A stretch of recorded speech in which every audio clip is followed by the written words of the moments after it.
Praise the Lord. இயேசுவின் ரத்தம் ஜெயம். தினமும் இயேசு நிகழ்ச்சிக்கு உங்களை கர்த்தராகிய இயேசு கிறிஸ்துவின் நாமத்தில் வரவேற்கிறேன். செய்தியின் தலைப்பு 2 வாசல்கள். ஆதார வசனம் மத்தேயு 7ஆம் அதிகாரம் 13-14 வசனங்கள். இடுக்கமான வாசல் வழியாய் உட்பிரவேசியுங்கள். கேட்டுக்கு போகிற வாசல் விரிவும் வழி விசாலமுமாயிருக்கிறது. அதன் வழியாய் பிரவேசிக்கிறவர்கள் அநேகர்.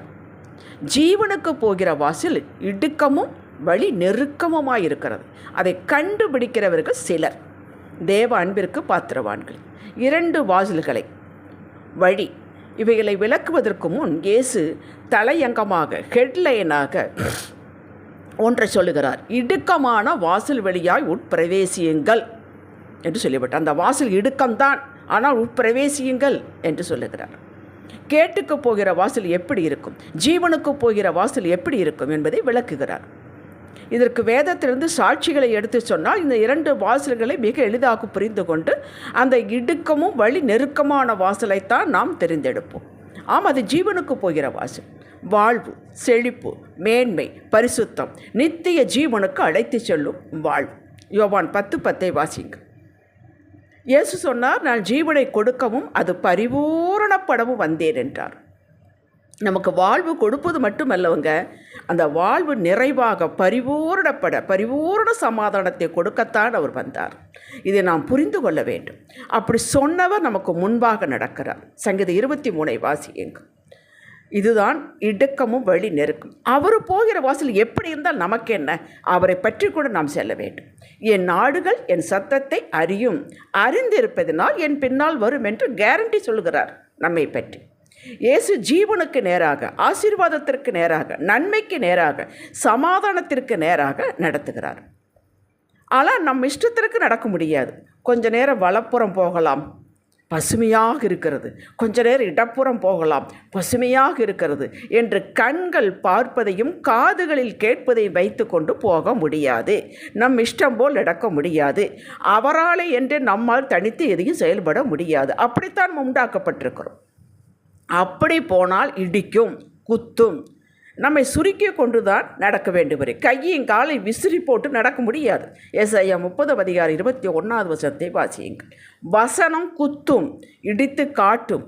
இந்த வழி வசனத்திற்கு செவிசாய்த்து நடக்கும் வழி, முற்றிலும் தேவ கிருபையை சார்ந்து நடக்கும் வழி.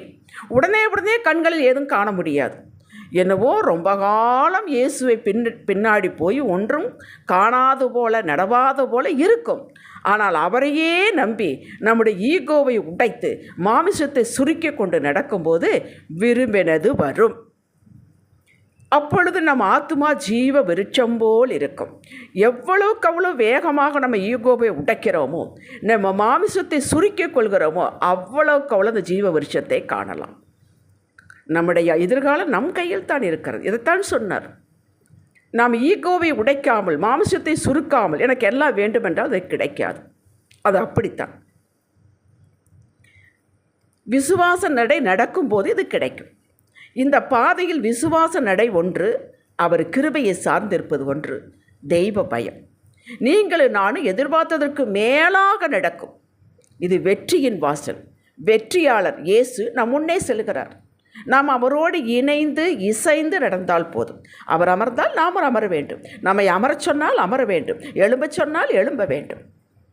இஸ்ரவேல் மக்கள் வனாந்திரத்தின் வழியாக வரும்பொழுது அவர் மேகஸ்தம்பமாக, அக்கினி ஸ்தம்பமாக வழி நடத்தினார்.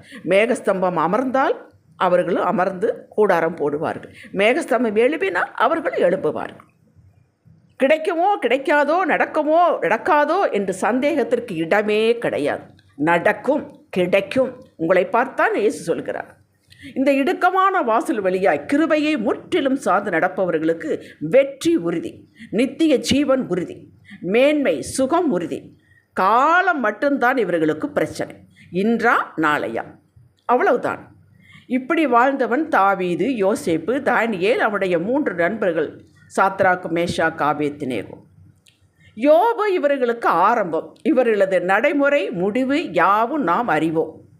நமக்கு இப்படி ஒரு அற்புதமான வாழ்வு பாதை, எதிர்காலம் உண்டு. என்ன? நமது மாமிசம் சாக வேண்டும். ரோஷம், மன்னிக்காத தன்மை, சோம்பேறித்தனம் இவைகளையெல்லாம் பாதிக்கும். குத்தப்படும், நம்முடைய ஈகோ தொடப்படும், நினைத்ததை பேச முடியாது. நாவடக்கம் வேண்டும், தெய்வ பயம் வேண்டும். இந்த பாதையில் அப்படித்தான் நம்மளை சரி செய்து கொண்டே, நமக்குள் இயேசுவை உருவாக்கி கொண்டே ஆசீர்வாதத்தை கொடுத்து கொண்டு செல்கிறவர். ஆவியானவர் நம்மை நடத்துவார். பாதையை பற்றி கவலைப்படவே வேண்டாம். முள், கல், மலை, மடுவு என்றால், தடைகள் என்றால் இவற்றை நீக்கி போடுகிறவர் தினமும் நமக்கு முன்பாக சென்றுகிறார். நம்முடைய பாதைகளை செவ்வையாக்கி கொண்டே போகிறார். ஏசாயா 45:2. இந்த பாதையில் நடப்பவருக்கு ஒரு புரோட்டோகால் உண்டு. இதை கடைப்பிடிப்பதற்கு கிருபையும் உண்டு. கேட்டிற்கு போகிற வாசல் விரிவு, வழி விசாலம், ஒன்று நம்மை குத்தாது, இடிக்காது. எப்படியும் பேசலாம், சபைக்கு போகலாம், போகாமலும் இருக்கலாம்.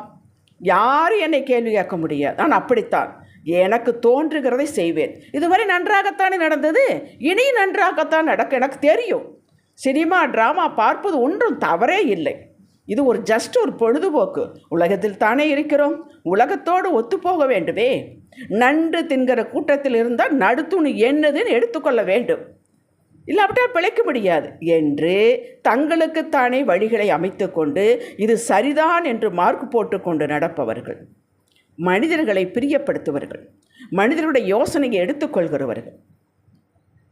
ஆரம்பத்தில் அருமையாக இருக்கும், புத்திசாலித்தனம் போலவும் இருக்கும். இது கேட்டிலே, மரணத்திலே, பிரிவினிலே, அந்தகாரத்திலே, தோல்வியிலே கொண்டு போய் விட்டது என்று போனவின்தான் நொந்து கொள்வார்கள். வர வர பலவீனம் அடைவார்கள். இதில் போனவன்தான் சவுல் ராஜா, பார்வோனின் சேனை. சவுல் ராஜா கர்த்தருக்கு காத்திருக்குதல் அவனுக்கு வேதனையாக இருந்தது. மக்கள் பிரிந்து சிதறி போவதை தோல்வி போல கண்டான். மக்களை பிரியப்படுத்தினான், தேவனை கீழ்ப்படியாமல் கனவீனப்படுத்தினான்.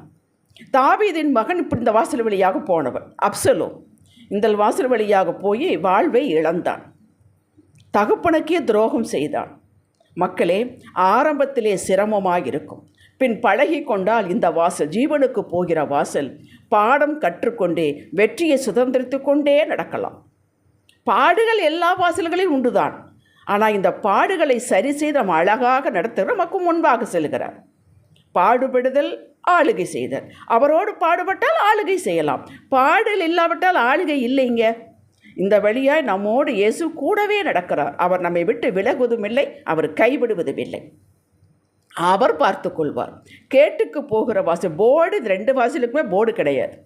ஆனந்தமாக இருக்கும். நயங்காட்டி பிசாசு அழைத்து செல்வான்.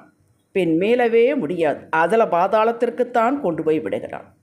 இன்றே உங்களது வழியை, பாதையை தெரிந்தெடுங்கள். ஒவ்வொரு நாளும் செக் பண்ணி கொள்ளுங்கள். உங்கள் நண்பர்கள், நீங்கள் பழகக்கூடியவர்கள் எப்படிப்பட்டவர்கள் என்பதை பாருங்கள். கொஞ்ச நேரம்தானே, பொழுதுபோக்குத்தானே, வேண்டவே வேண்டாம் மகனே மகளே, அதை நிறுத்திவிடுங்கள். அதை கேட்டுக்கு கொண்டு போய் விட்டுவிடும். வழியின் மேல் கவனமாயிருங்கள், வார்த்தையின் மேல் கவனமாயிருங்கள், உங்கள் சிந்தையின் மேல் கவனமாயிருங்கள், நீங்கள் செயல் மீது கவனமாயிருங்கள். யாரும் பார்க்கவில்லை என்று நினைக்காதீர்கள், தேவனுடைய கண்கள் உம்மை பார்த்து கொண்டிருக்கிறது. அது என்றும் நீங்களை மறக்க வேண்டாம். நீதிமொழிகள் 3:5-6, நீதிமொழிகள் 4:23 இந்த வசனங்களை வாசியங்களுக்கு உங்களுக்கு உதவியாக இருக்கும். உபாகம் 30:19 இதோ ஆசீர்வாதத்தையும் சாபத்தையும் ஜீவனையும் மரணத்தையும் உங்கள் முன் வைக்கிறேன் என்றார். எல்லாம் பிராண்டு போட்டு நான் வச்சிட்றேன், எதையோ தெரிந்து கொள் என்று நம்முடைய கரிசனமுள்ள அப்பா சொல்லவில்லை, ஜீவனை தெரிந்து கொள் என்றார். மக்களே, ஜீவனாகிய அந்த தேவ வார்த்தையை பிடித்து கொள்ளுங்கள், வசனத்தை பிடித்து கொள்ளுங்கள். இயேசுவும் வசனம் 1-2 பிரிக்க முடியாது. காத்து கொள்ளுங்கள், அதன்படி நடப்பதற்கு நீங்கள் ஒப்புக்கொடுங்கள். சிரமந்தான், ஆனால் அற்புதமான வாழ்வு உண்டு. தினமும் அதை எடுங்கள், மொத்தமாக எடுக்காதீர்கள், கொஞ்சம் கொஞ்சமாக தினமும் அதை பிராக்டிஸ் பண்ணுங்கள். பயிற்சியினாலும் முயற்சியினாலும் கிருபையினால் தான் வரும். பயிற்சியும் எடுக்க மாட்டேன், முயற்சியும் எடுக்க மாட்டேன் என்றால் வாழ்வு வளராது. நீங்களும் உங்கள் பிள்ளைகளும் உங்கள் வம்சமும் என்றென்றைக்கும் பிழைக்கும், துளிர்க்கும், வளரும், ஜீவ விருட்சம் போல் இருப்பீர்கள். ஒரு குறையும் காண முடியாது. சகலமும் அவர் பொறுப்படுத்திக் கொள்வார், அவரே எல்லாம் செய்வார்.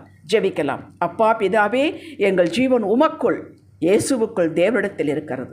வார்த்தையின் மகத்துவத்தை கற்றுத்தாரும். இதன்படி நடக்க எங்களுக்கு ஞானமும் பலனும் தாரும். இந்த ஜீவ பாதையில் நடக்க கிருபை தாரும். இயேசுவின் நாமத்தில் பிதாவே, ஆமேன். ஹல்லேலூயா.